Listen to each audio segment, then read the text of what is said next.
तो जैसा कि लास्ट एपिसोड में हमने देखा था कि यानरेन शुआनजेन सेक्ट पहुंच चुका है, जहां पर उसकी मुलाकात हुई शुआनजेन सेक्ट के मास्टर सु वेई से। मगर मास्टर ने उसका वेलकम करने की बजाय उसकी तगड़ी धुलाई शुरू कर दी। दरअसल मास्टर सु वेई यानरेन को परखना चाहते थे। साथ ही हमें ये भी पता चला कि कमांडर किन भी वहाँ पर आ चुकी है। उसने तो आते ही शुआनजेन सेक्ट के डिसाइपल्स को पजेस कर उनका खात्मा करना शुरू कर दिया था। वही दूसरी तरफ मास्टर सु वेई ने अपनी सारी पावर्स यानरेन की बॉडी में डाल दी थी। अगर इस मार्शल वर्ल्ड को बचाना है तो यानरेन ही उनकी आखिरी उम्मीद था। अब आगे तो इस एपिसोड की शुरुआत में हमें शुआनजेन सेक्ट का कोर्टयार्ड दिखाया गया, जहां पर कमांडर किन ने पजेस किए डिसाइपल्स ने अपनी साथियों का खात्मा किया है। वहीं पर शुआनजेन सेक्ट का टॉप डिसाइपर वुशी कमांडर किन से कहने लगा कि मैंने मास्टर सु वेई को हर जगह ढूंढा, लेकिन वो तो यहाँ पर है ही नहीं। मुझे ऐसा लगता है कि वो यानरेन को लेकर यहाँ से भाग निकले। जो सुनते साथ ही कमांडर किन ने तुरंत ही वुशी को दबोच लिया। वो उससे कह रही थी कि पता नहीं क्यों अब मुझे तुम्हारी ईमानदारी पर शक हो रहा है। तुमने तो खुद आकर मेरे साथ अलायंस की थी और अब तुम ही मुझे धोखा दे रही हो। जिस पर वुशी कह रहा था कि प्लीज मेरा यकीन कीजिए, मैंने आपके साथ कोई धोखेबाजी नहीं की। मुझे भी लगा नहीं था कि मास्टर सु वेई यहाँ से भाग निकलेंगे। और उतने में वहाँ पर जियांशी अपने साथियों के साथ पहुँच गई। जियांशी कमांडर किन से कह रही थी कि तूने तो इस बार हद पार कर दी, तुझे तो मरने के बाद हेल में जगह भी नहीं मिलने वाली। जिस पर किन कह रही थी अरे बाप रे, तुम्हारी बॉडी से तो बहुत ही स्ट्रॉन्ग किलिंग इंटेंट रिलीज हो रहा। मुझे तो ये समझ नहीं आ रहा कि मैंने ऐसा क्या कर दिया जो तुम मुझे कच्चा ही चबाना चाहती हो।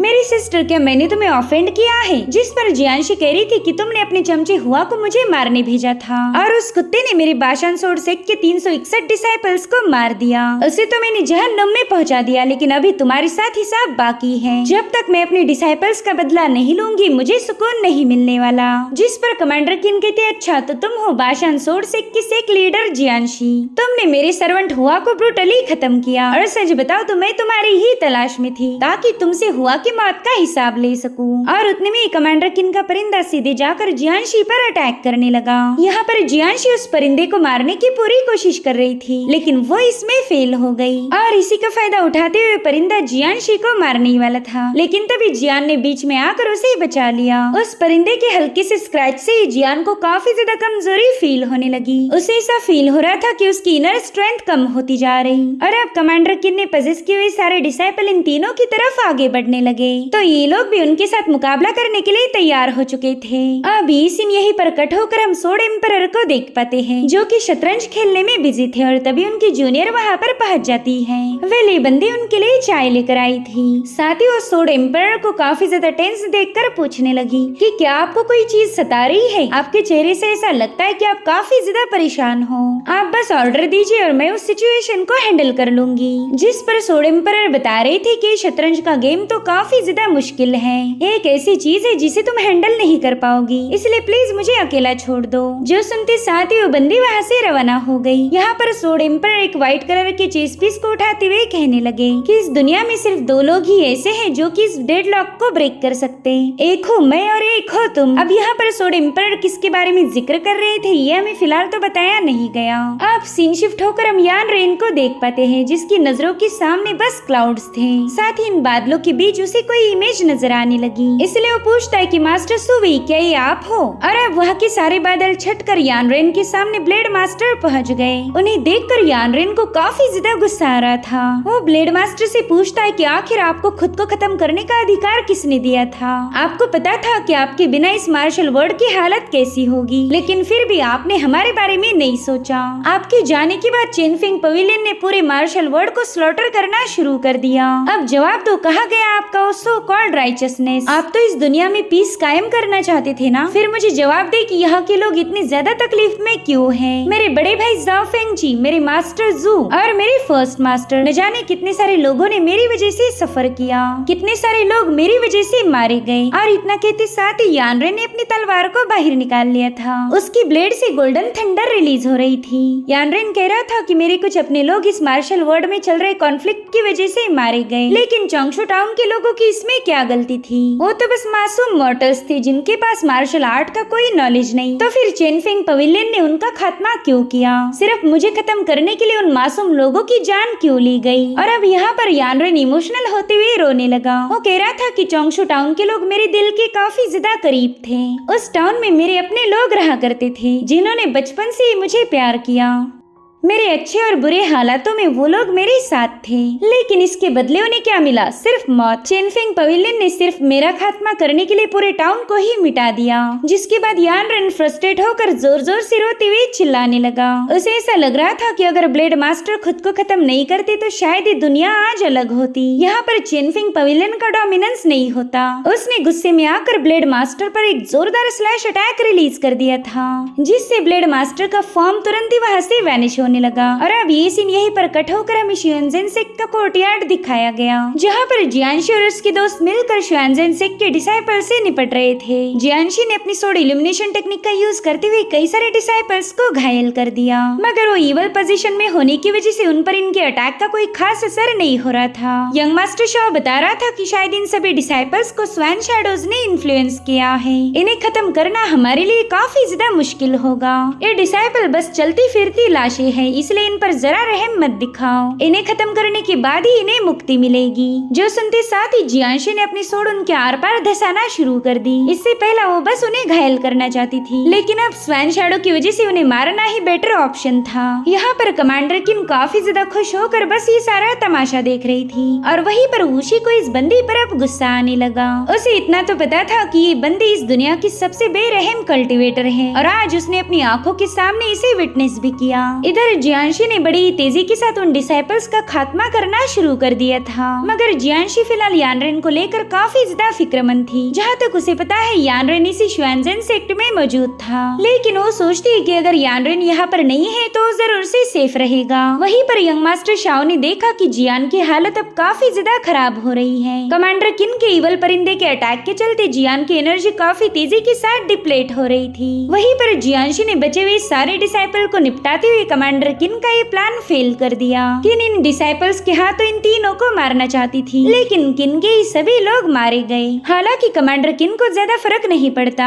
हम उसके चेहरे पर इवल स्माइल देख पाते हैं। और अब जियांशी उसे गुस्से में पूछने लगी कि बताओ यानरेन कहाँ पर है। जो सुनकर कमांडर किन कह रही थी, अच्छा तो तुम इतनी दूर ट्रैवल करके बस अपने लवर से मिलने आई थी। सच बताओ तो मेरे पास तुम्हारे सवाल का कोई जवाब नहीं, क्योंकि मैं भी तुम्हारे उस लवर यानरेन को ही ढूंढने आई थी। अगर तुम्हारे पास यानरेन की कोई खबर हो तो प्लीज मेरे साथ भी शेयर करो, ताकि यानरेन को खत्म करने में मुझे आसानी हो जाए। जियांशी सोचती कि चलो ये तो अच्छा हुआ कि इस बंदी को यानरेन के बारे में कोई खबर नहीं, वरना यानरेन की जान को खतरा होता।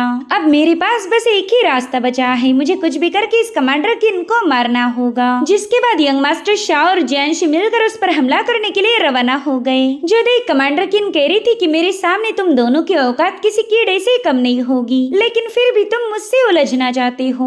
तब तक जियांशी और शाओ ने मिलकर उस पर स्लैश अटैक रिलीज करना शुरू कर दिए थे, लेकिन कमांडर किन बड़ी तेजी के साथ उन सभी को डॉज करने लगी। यहाँ पर ऊशी बस खामोशी से इस मुकाबले को देखता जा रहा था। वो ये बात अच्छे से जानता था कि ये तीनों मिलकर भी इस किन को हरा नहीं पाएंगे। इधर कमांडर किन पर शाओ ने कई सारे हमले किए थे, लेकिन वो बंदी उसके हर एक अटैक को डॉज करते हुए उस पर काउंटर स्ट्राइक करने वाली थी। हालांकि शाओ समय रहते पीछे हट गया। अब कमांडर किन अपनी सोड पावर को एक्टिवेट करते हुए कहने लगी कि मेरी वीविंग स्टार सोड टेक्निक अपने पिनाकल पर पहुंच चुकी है। इसका सिंपल मतलब ये है कि तुम तीनों को मारना मेरे लिए किसी चींटी को रगड़ने जितना आसान है। इतना कहते साथ ही कमांडर किन ने अपनी सोड एनर्जी को उस पूरी जगह पर फैलाना शुरू कर दिया। वीविंग स्टार सोड टेक्निक की गजब की सेपरेशन पावर के चलते इन तीनों को काफी ज्यादा तकलीफ हो रही थी। इनफैक्ट ये लोग बड़ी तेजी से पीछे की तरफ पुश होने लगे। यहाँ पर कमांडर किन ने अभी तक इन पर कोई हमला नहीं किया था, मगर फिर भी ये तीनों उसके सामने पूरी तरह से कमजोर पड़ गए। हालांकि ये लोग कमांडर किन के सामने हार मानने के लिए तैयार नहीं थे। जैसे ही किन इन पर हमला करने चली गई, वो लोग भी काउंटर स्ट्राइक के लिए तैयार थे, मगर तभी ऊशी ने बीच में आकर इन दोनों टीम्स के अटैक को अपने फिंगर से ही डिस्ट्रॉय कर दिया। उस बंदे की ये फिंगर स्ट्राइक इतनी ज्यादा भयानक थी कि शाओ इसमें बुरी तरह से घायल हो गया। वहीं पर कमांडर किन उसे गुस्से में पूछने लगी कि आखिर तुम करना क्या चाहते हो, तुम मेरी साइड हो या फिर उनकी? अगर तुम बीच में नहीं आती तो शायद अब तक मैं इन तीनों को मार देती। इधर जियांशी काफी ज्यादा हैरान होकर पूछने लगी कि आखिर ये बंदा है कौन? ये दिखता तो एकदम मामूली सा है, लेकिन इसके पास गजब की पावर्स थी। जिस पर यंग मास्टर शाओ बता रहा था कि इस बंदे ने श्वेनज़ेन सेक्ट की प्रिमोर्डियल फिंगर टेक्निक का यूज किया था। ये टेक्निक बस श्वेनज़ेन सेक्ट के टॉप डिसाइपल को ही सिखाई जाती है। मेरे ख्याल से ये बंदा भी चेनफेंग पवेलियन के साथ मिल चुका है। इसी की मदद के साथ कमांडर किन ने यहाँ आकर तबाही मचा दी, जिसके बाद वो ऊशी से कहने लगा कि तुम एक गद्दार हो, तुमने अपने ही सेक्ट के साथ धोखेबाजी की। क्या वाकई चिनफिंग पवेलियन इस लायक भी है जो तुम उनका इतना साथ दे रहे हो? मगर उशी चुपचाप से शाओ के सारे ताने ही सुन रहा था। वो कमांडर किन से कहता है कि आप इतनी दूर से ट्रैवल करके यहाँ आई हो, जरूर से आप थक चुकी होंगी, तो क्यों ना आप थोड़ा सा आराम करो और इन लोगों को मैं संभाल लूंगा। जिसके लिए कमांडर किन भी राजी हो गई। मैं चाहती हूँ कि तुम इन तीनों नमूनों को सबक सिखाओ। जिस पर उशी कह रहा था कि मैं खुद को पावरफुल नहीं समझता, लेकिन हाँ थोड़ी बहुत मूव्स मैं इनके साथ एक्सचेंज करूंगा। मैं इन्हें खत्म करने से पहले इनकी पावर को विटनेस करना चाहूंगा। जो सुनते साथ ही शाह और जियांशी तुरंत ही जाकर उसके साथ भिड़ गए, मगर इस बंदे ने अपनी प्रिमोर्डियल फिंगर की टेक्निक को एक्टिवेट कर दिया था। इन तीनों के क्लैश में वहाँ पर काफी स्ट्रॉन्ग स्पिरिचुअल एनर्जी रिलीज हो रही थी। जियांशी और शाओ ने तो पूरा दम लगा दिया था, मगर फिर भी वो उशी को डोमिनेट नहीं कर पाते। उल्टा उशी ने इन दोनों को पीछे ढकेल दिया, मगर फिर भी ये दोनों गिव अप करने के लिए तैयार नहीं थे। उन्होंने एक बार फिर से उशी पर अटैक कर दिया, जिसे उशी बेंड होकर डॉज करते हुए इन पर ही काउंटर स्ट्राइक रिलीज कर देता है। और अब इन तीनों में जबरदस्त मुकाबला शुरू हो चुका था। वैसे तो शाओ और जियांशी के पास अपने अपने इनेट वेपन थे, मगर उनके होने के बावजूद भी वो उशी को घायल नहीं कर पा रहे थे। यहाँ पर उशी अपनी प्रिमोर्डियल फिंगर से इन दोनों के मुसलसल हमलों को काउंटर किए जा रहा था। उसकी डोमिनेटिंग स्पिरिचुअल एनर्जी के चलते ये दोनों भी पीछे की तरफ पुश होने लगे और फिर एक गजब की स्ट्राइक के साथ उशी ने इन दोनों को नीचे पटक दिया। तो इस तरह से उशी ने बड़ी आसानी से इन दोनों को हरा दिया था, मगर वो इन्हें मारने की जरा भी मूड में नहीं है। वो इन दोनों से कह रहा था, दोस्तों मेरा तुम्हारे साथ दुश्मनी मोल लेने का कोई इरादा नहीं, इसलिए मैं चाहता हूँ कि तुम अब कोई हरकत ना करो। अगर तुम इस मसले को यहीं पर खत्म करो तो मैं भी तुम पर कोई अटैक नहीं करूंगा।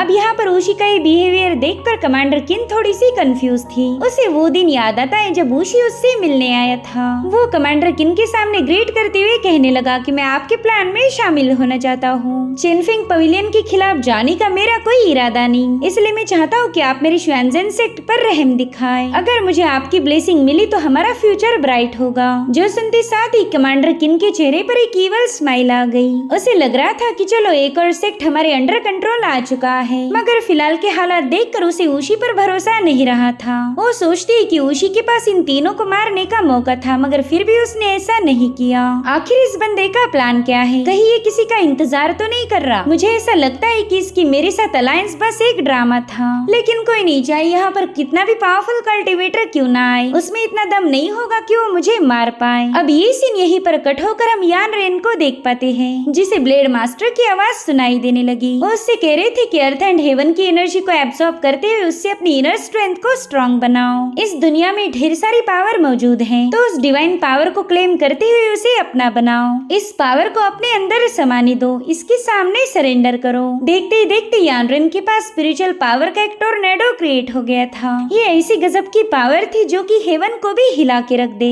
ब्लेड मास्टर उसे कहते हैं कि यही इनर फोर्स की सबसे हाईएस्ट रेल्म है और अब ये हाईएस्ट रेल्म तुम्हारी हो गई। इतना कहते साथ ही वहाँ पर डिवाइन पावर का एक जोरदार एक्सप्लोजन हो गया। साथ ही साथ मास्टर सुवेई भी अब कल्टीवेशन से बाहर आ चुके थे। वहीं पर हम देख पाते हैं कि वो सारे डिवाइन पावर यानरेन की बॉडी में समा चुकी है। यानरेन ने जब आंखें खोली तब उसे पता चला कि वो पहले से काफी ज्यादा पावरफुल बन चुका है। उसे अपनी बॉडी में बहुत ही स्ट्रॉन्ग इंटरनल फोर्स महसूस हो रही थी। वहीं पर मास्टर सुवेई से बता रहे थे कि बच्चे, मैंने अपनी 70 साल की इनर पावर अब तुम्हारे हवाले कर दी है। थोड़ी देर पहले तुम्हारी ची पावर और ब्लड ने मिलकर तुम्हारे हार्ट पर अटैक किया था, जिसके चलते तुम हार्ट से इल्यूजन में ट्रैप हो गए। उस इल्यूजन से बाहर निकलना काफी ज्यादा मुश्किल था, लेकिन अब तुम उसमें से बाहर आ चुके हो, यानी कि तुम्हें तुम्हारी डायरेक्शन मिल गई। यहाँ पर हम देख पाते हैं कि मास्टर सुवेई को काफी ज्यादा तकलीफ हो रही थी। उनकी बॉडी से इनर पावर ड्रेन आउट होने की वजह से वो ब्लड की वोमिटिंग करने लगे और उनकी ऐसी हालत देखकर यानरेन काफी ज्यादा पैनिक हो जाता है। वो तुरंत ही मास्टर को संभालने के लिए चला गया, लेकिन मास्टर सुवेई से बता रहे थे कि मैं बिल्कुल ठीक हूँ, ये बस मेरी इनर पावर के ड्रेन होने का बैकलैश है। उनकी हालत देखकर यानरेन को काफी ज्यादा बुरा लग रहा था।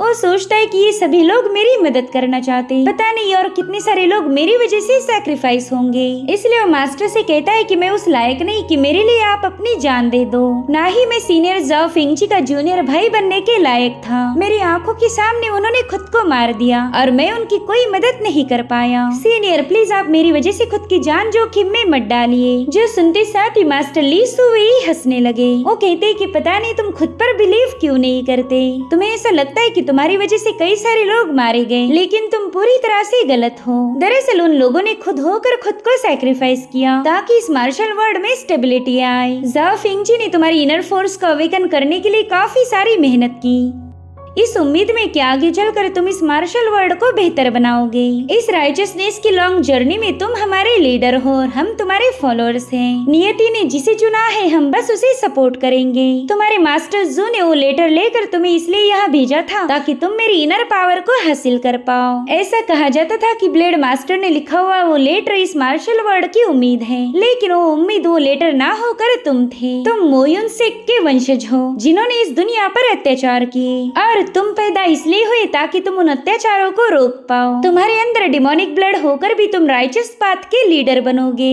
तुम ही हमारे ब्लेड मास्टर की लेगेसी को कैरी ऑन करते हुए इस दुनिया में शांति कायम रखोगे। तुम फिलहाल क्या हो, कौन हो, इससे कोई फर्क नहीं पड़ता। उनकी सारी बातें सुनकर यानरेन काफी ज्यादा इमोशनल हो गया। वो कह रहा था कि मैं जानता हूँ आप सभी को मुझसे उम्मीदें हैं, लेकिन मुझे ये समझ नहीं आ रहा कि मैं इस बड़े से मिशन को अंजाम कैसे दूंगा। ब्लेड सेक जैसा पावरफुल फैक्शन भी ये कारनामा नहीं कर पाया, तो क्या मैं अकेले चिनफिंग पवेलियन के अत्याचारों को रोक पाऊंगा? मुझे डर है कि कहीं मैं आप सभी को निराश न कर दूं। मेरी वजह से ऑलरेडी कई सारी जाने जा चुकी हैं। तभी मास्टर सुवेयू से कहते, बच्चे जब तुमने मार्शल आर्ट पहली बार सीखी तो बताओ तुम्हारा क्या मिशन था? तुम्हें ऐसा क्यों लगा कि तुमने एक मार्शल आर्टिस्ट बनना चाहिए? अब इस सवाल को सुनकर यानरेन बस अपनी ब्लेड की तरफ देखने लगा। भले यानरेन को बचपन से तालीम ना मिली हो, लेकिन उसके अंदर कल्टिवेटर बनने का बचपन से ही जज्बा था। मास्टर उससे पूछते कि बताओ तुमने ये तलवार क्यों उठाई थी? इस तलवार को रेस करने के पीछे भी एक वजह है। दरअसल यानरेन ने चिनफिंग पवेलियन के खिलाफ जाने के लिए इस तलवार को उठाया था ताकि वो उनके अत्याचारों का मुकाबला कर पाए। वहीं पर मास्टर सुवे ने उससे एक और सवाल पूछा। वो कहते तुम जिंदा तो हो, लेकिन क्या तुम मुझे बता सकते हो कि तुम किसके लिए जी रहे हो? तुम्हारी जिंदगी का मकसद क्या है? यानरेन जिंदा था ताकि वो अपने मास्टर की मौत का बदला ले पाए, अपने भाई जाओ फिंच और उनके क्लान के साथ जो कुछ भी हुआ उसके लिए जस्टिस ले पाए और आखिर में चोंगशू टाउन में मरे हुए लोगों का रिवेंज ले पाए। यानरेन का एग्जिस्टेंस ही चिनफिंग पवेलियन को मिटाने के लिए था। भले आज तक उसने खुद से ऐसे सवाल नहीं पूछे, लेकिन मास्टर सुवेई की मदद के साथ वो अब सच्चाई को जान चुका है। उसका बस अभी एक ही मकसद था, चिनफिंग पवेलियन की तबाही। और इसी के साथ एपिसोड यहीं पर एंड हो जाता है। Thank you so much for watching. Bye bye, take care.